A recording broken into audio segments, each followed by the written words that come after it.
नमस्कार दोस्तों, मैं हूं देव सैनी। स्वागत है एक बार फिर से आप सबका मेरे YouTube चैनल पे।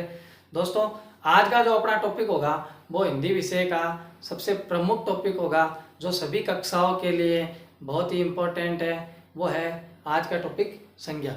संज्ञा के बारे में अपन आज पूर्ण रूप से विस्तृत अध्ययन करेंगे। शुरू करते हैं सबसे पहले परिभाषा की। तो परिभाषा में देखो, अपन ने बहुत बार एक परिभाषा सुनते हैं, लेकिन जो सही परिभाषा इसकी मानी जाएगी वो देखो ये होगी दोस्तों कि इस ब्रह्मांड में उपस्थित है, मतलब ये जो ब्रह्मांड है ना, इस ब्रह्मांड में उपस्थित वह कोई भी पदार्थ है जिसको अपन क्या कर सकते हैं, आंखों से देख सकते हैं या मन से उसको क्या कर सकते हैं, महसूस कर सकते हैं। उन सब पदार्थों के नाम को ही क्या कहते हैं, संज्ञा कहते हैं। मतलब पहली बात तो आंखों से देख सकते हैं या मन से महसूस कर सकते हैं, क्योंकि कुछ शब्द ऐसे आते हैं जिनको अपन क्या कर सकते हैं, महसूस। वहां उन सब पदार्थों के नाम को क्या कहते हैं, संज्ञा कहते हैं। जैसे राम श्याम गीता सीता मकान कुर्सी टेबल सड़क, ठीक है। ऐसे ही अपन कहते हैं कि दुख सुख प्रेम रोग, तो ये सब क्या कर सकते हैं, महसूस भी कर सकते हैं, देख सकते हैं। उन सब के नाम को क्या कहते हैं, संज्ञा कहते हैं। अब बात करें हिंदी में संज्ञा के प्रकारों की, तो हिंदी में देखो प्रमुख रूप से संज्ञा तीन प्रकार से मानी जाती है। अगर अर्थ की बात करें तो अर्थ के आधार पे दो अन्य और प्रकार माने जाते हैं, जिनमें पहला है समूहवाचक और दूसरा है द्रव्यवाचक। इनकी बात अपन अंत में करेंगे। पहले जो प्रमुख भेद माने जाते हैं उनकी थोड़ी चर्चा करते हैं विस्तृत रूप से। पहला जो भाग आता है वो आता है व्यक्तिवाचक, ठीक है। व्यक्तिवाचक संज्ञा में देखो कि वह संज्ञा शब्द, मतलब कोई भी संज्ञा शब्द जिसमें क्या होता है, किसी व्यक्ति वस्तु या स्थान आदि के क्या होता है, नाम का बोध होता है, नाम का बोध होता है, वहां सदैव व्यक्तिवाचक संज्ञा मानी जाती है। जैसे राम पुस्तक दिल्ली, ये क्या है, नाम का बोध करवा रहे हैं, तो यहाँ सदैव व्यक्तिवाचक संज्ञा मानी जाती है। दूसरी अपन क्या करेंगे, दोनों का तुलनात्मक रूप में अध्ययन करेंगे। तो दूसरी जातिवाचक की एक साथ परिभाषा और देख लेते हैं कि वह संज्ञा शब्द जिसमें क्या होता है, किसी जाति का बोध होता है। कोई भी संज्ञा शब्द है जिसमें किसी जाति का बोध होता है, वहां सदैव जातिवाचक संज्ञा मानी जाती है। जैसे नदी पर्वत दिल लड़की, तो यहाँ क्या होता है कि एक जाति का बोध हो रहा है। जैसे लड़की है लड़का है, तो वहां एक जाति का बोध हो रहा है। लेकिन अगर हम उसका नाम ले दे लड़की का, जैसे सीता है, तो वो किस में चली जाएगी, व्यक्तिवाचक में चली जाएगी। ये थोड़ा फर्क है। अब अपन इनको दोनों को तुलनात्मक रूप में क्या करते हैं, अध्ययन करते हैं। देखो सबसे पहले क्या है कि मैंने एक तरफ लिखा है जातिवाचक संज्ञा शब्द और दूसरी तरफ लिखा है व्यक्तिवाचक संज्ञा शब्द। जातिवाचक संज्ञा शब्द से अपन क्या बनाएंगे, व्यक्तिवाचक, उसका रूप देखेंगे, ठीक है, दोनों को एक साथ। जैसे कुछ शब्द आते हैं, पहला जो शब्द है वो है सागर महासागर महाद्वीप और द्वीप। देखो सागर है जाति का बोध करवा रहा है, महासागर जाति का, महाद्वीप जाति का करवा रहा है, द्वीप जाति का करा रहा है। लेकिन मैं इन्हीं नामों को अगर इस रूप में लूं अरब सागर, तो वो क्या करा रहा है, एक व्यक्ति का, एक अरब सागर एक विशेष का क्या करवा रहा है, बोध करवा रहा है। ऐसे हिंद महासागर एक विशेष महासागर, हिंद महासागर का बोध करा रहा है। यूरोप महाद्वीप है या लक्षद्वीप है, एक का बोध करवा रहे हैं और नाम विशेष का बोध करवा रहे हैं, इसलिए वहां सदैव व्यक्तिवाचक संज्ञा मानी जाती है। ऐसे ही वेद पुराण ग्रंथ पुस्तक बिजली तूफान, ठीक है।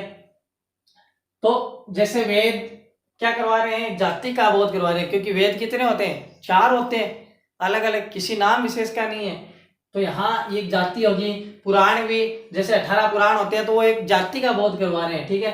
पुस्तकें हैं, पुस्तक कोई भी हो सकती है, वो एक जाति होती है पुस्तक की। लेकिन मैं कह दूं ऋग्वेद विष्णु पुराण रामायण सृजना पुस्तक, ठीक है, तो वहां क्या हो रही है कि व्यक्ति, मतलब एक नाम विशेष का बोध हो रहा है, एक विशेष का बोध हो रहा है, इसलिए क्या होगी, वहां सदैव व्यक्तिवाचक संज्ञा मानी जाएगी, ठीक है। ऐसे ही अपन क्या कर लेते हैं कि आगे और देखते हैं थोड़ा, देश राजधानी राज्य जिला, कि देश का नाम आता है, वो एक जाति होती है, क्योंकि देश तो बहुत सारे हैं, लेकिन मैं कह दूं भारत देश, ठीक है। ऐसे राजधानी दिल्ली, ठीक है। राज्य की बात करें तो राज्य बहुत सारे हैं, लेकिन मैं कह दूं राजस्थान, ठीक है, मध्य प्रदेश, तो वो एक। ऐसे ही जिला, जिला ऐसे जिला में तो एक जाति का बोध हो रहा है, लेकिन मैं कह दूं सीकर जिला, जयपुर जिला, ठीक है, तो वहां सदैव क्या होगा, व्यक्तिवाचक संज्ञा होगी। आगे जैसे गांव, ढाणी, तहसील, मकान, ठीक है, तो गांव जैसे पाटोदा गांव है, ढाणी, ढाणी का एक जाति का बोध हो रहा है, लेकिन मैं कह दूं मावलियों की ढाणी या दासा की ढाणी, तो वहां क्या होगा, व्यक्तिवाचक का बोध होगा, व्यक्तिवाचक संज्ञा मानी जाएगी। ठीक है, तहसील है, तहसील एक जाति शब्द जाति में जाएगा, लेकिन मैं कह दूं लक्ष्मणगढ़ तहसील, ठीक है, सुजानगढ़ तहसील, तो वहां क्या जाएगा, वो उस व्यक्तिवाचक में माना जाएगा। ऐसे ही अपन ले लेते हैं मकान, कुर्सी, मकान है, कुर्सी है, ये एक जाति का बोध करवा रहे हैं और सदैव जाति का बोध ही ये करवाते हैं। ऐसे ही कवि, वकील, शिक्षक, डॉक्टर, ये भी एक जाति का बोध, जाति प्रमुख का बोध करवाते हैं, लेकिन अपन कालिदास जैसे कह दें या किसी के नाम के आगे जैसे लगा दे जयप्रकाश वकील, जेपी वकील, या डॉक्टर ऐसे लिख दे कि डॉक्टर अजय चौधरी, तो ऐसे में पदों में अगर अपन नाम का बोध हो गया तो हमें सदैव व्यक्तिवाचक संज्ञा मानी जाएगी। आगे लेते हैं जैसे सड़क, मंत्री, मुख्यमंत्री, प्रधानमंत्री, ऐसे शब्द क्या है, देखने में अपने को ये लगते हैं कि ये क्या है, व्यक्तिवाचक में, लेकिन अगर इनको अपन आराम से समझे तो बात करें जैसे सड़क, लेकिन बजाज रोड, सड़क एक जाति का बोध हो रहा है, लेकिन बजाज रोड में क्या आएगा, यहाँ पे व्यक्ति का बोध है, एक नाम विशेष का बोध आएगा, एक रोड विशेष का बोध आएगा, इसलिए व्यक्तिवाचक संज्ञा मानी जाएगी। ऐसे ही जैसे मंत्री कह दिया, मैंने कहा शिक्षा मंत्री गोविंद सिंह डोटासरा, तब वहां क्या मानी जाएगी, व्यक्तिवाचक संज्ञा मानी जाएगी। मुख्यमंत्री अशोक गहलोत, ये, लेकिन अगर मुख्यमंत्री अकेला आया तो मुख्यमंत्री तो बहुत सारे हैं भाई, अपने बहुत सारे हैं मुख्यमंत्री, तो 29 राज्य हैं, लेकिन यहाँ पर ये कह दें कि मुख्यमंत्री अशोक गहलोत, तब वहां व्यक्तिवाचक माना जाएगा। ऐसे ही अपन थोड़ा बात कर लेते हैं प्रमुख रूप से एक दो विशेष नियमों की। तो विशेष नियम में देखो दोस्तों, जातिवाचक संज्ञा में एक विशेष नियम बनता है कि सभी जानवरों, पशु पक्षियों के जो नाम होते हैं उनके नाम सदैव किस में आते हैं, जातिवाचक संज्ञा में माने जाते हैं। मतलब कहने का मतलब कोई भी जानवर है जैसे गाय, कुत्ता, बिल्ली, कौवा, ठीक है, उनके नाम, पशु पक्षी है उनके नाम, ठीक है, या उनकी जाति अगर एक साथ आ गई, जैसे राठी गाय है, मुर्रा भैंस है, काला कौवा आ गया, ठीक है, या सफेद कबूतर आ गया, तो ऐसे चाहे नस्ल का नाम साथ में आ जाए, सदैव ही क्या माने जाएगा, जातिवाचक संज्ञा में ऐसे शब्द माने जाएंगे। ये था विशेष नियम जातिवाचक संज्ञा का। इसके अलावा कई बार क्या होता है कि कुछ कंपनी विशेष के नाम भी जोड़े जाते हैं, कंपनी विशेष के नाम भी सदैव किस में आएंगे, जातिवाचक संज्ञा में माने जाएंगे। तीसरी जो संज्ञा आती है वो आती है अपनी भाववाचक संज्ञा। मतलब वह कोई भी शब्द जिसको पढ़ कर क्या है, अपन भाव, गुण, दशा आदि का अपने हमें क्या होता है, बोध होता है। कोई भी शब्द है वो भाव का, गुण का या दशा का हमें क्या करवाता है, बोध करवाता है, तो वहां सदैव क्या मानी जाएगा, भाववाचक संज्ञा मानी जाएगी। जैसे भाववाचक संज्ञा के बहुत से शब्द होते हैं, दुख, सुख, प्रेम, जवानी, बचपन, रोग, निरोग, संसार, ये सारे के सारे क्या आते हैं, भाववाचक संज्ञा में आते हैं। अब भाववाचक संज्ञा शब्द का निर्माण कैसे होता है, तो उसके लिए दोस्तों देखो, भाववाचक संज्ञा का निर्माण के लिए सबसे प्रमुख जो बात आती है ना, वो ये आती है कि अलग अलग मतलब जातिवाचक से जो विकारी शब्द होते हैं और अविकारी शब्द होते हैं, उनके मेल से ही जो भाववाचक संज्ञा है उनके शब्दों का निर्माण होता है। सबसे पहले अपन ले लेते हैं जैसे जातिवाचक संज्ञा से, मतलब जातिवाचक संज्ञा से भाववाचक संज्ञा शब्द कैसे बनता है। तो जैसे पुरुष शब्द है वो क्या है, जातिवाचक शब्द है, और इसके अपन ने क्या लगा दिया, त्व प्रत्यय लगा दिया, तो ये बन गया पुरुष सत्व है, ठीक है। ऐसे ही नारी के अपन ने त्व प्रत्यय लगा दिया, नारीत्व है, तो ये शब्द क्या बन रहे हैं, भाववाचक संज्ञा का निर्माण हो रहा है, किनसे, इन जातिवाचक संज्ञा शब्दों से, ठीक है। ऐसे ही अपन आगे ले लेते हैं सर्वनाम से। तो सर्वनाम से जैसे अपना शब्द क्या है, सर्वनाम शब्द है, ठीक है, अपना शब्द सर्वनाम है, और इसके अपन ने क्या लगा दिया, त्व लगा दिया, तो बन गया अपनत्व। मम शब्द क्या है, सर्वनाम शब्द है, और इसके अपन ने क्या लगा दिया, त्व प्रत्यय लगा दिया, तो ममत्व बन गया, ठीक है। निज शब्द के अपन ने क्या लगा दिया, त्व लगा दिया, निजत्व बन गया। तो ऐसे सर्वनाम शब्दों से क्या होता है, भाववाचक संज्ञा का निर्माण होता है। तीसरा अपन देख लेते हैं थोड़ा सा आगे, विशेषण शब्दों से निर्माण। तो विशेषण में देखो, जैसे सुंदर शब्द एक विशेषण शब्द सुंदर शब्द है और उसके अपन ने क्या लगा दिया, ता प्रत्यय लगा दिया तो सुंदरता बन गया। ऐसे ही वीर शब्द के अपन ने क्या लगा दिया, ता लगा दिया, वीरता बन गया। भोला शब्द है उसके अपन ने क्या लगा दिया, पन लगा दिया, भोलापन लगा दिया। मतलब ये शब्द विशेषण से क्या बन गए, भाववाचक संज्ञा में प्रयुक्त हो गए।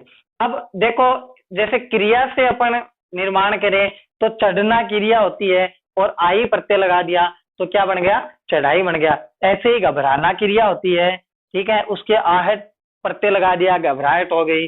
सजना क्रिया है, उसके आवट प्रत्यय लगा दिया, सजावट हो गई।